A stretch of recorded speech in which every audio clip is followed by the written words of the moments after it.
Tim Singolayo Unit Reskrim Polsek Indralaya Polres Ogan Ilir menangkap satu tersangka komplotan curanmor kota yang beraksi di wilayah hukum Polsek Ilir Barat 1 Kota Palembang di Simpang Tanjung Putus, Indralaya. Nah, ini maling motor sudah ketangkap. Nah, ini maling motor nih. Nah, ini raihnya nih. Nih, nah.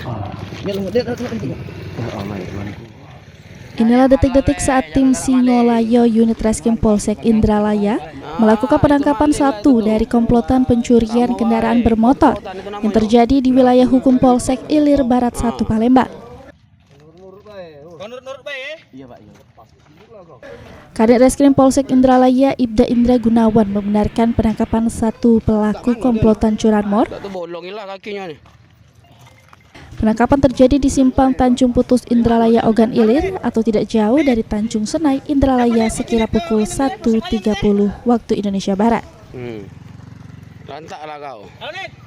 Saat ini, pelaku beserta barang bukti telah diserahkan ke Polsek Ilir Barat 1 Palembang.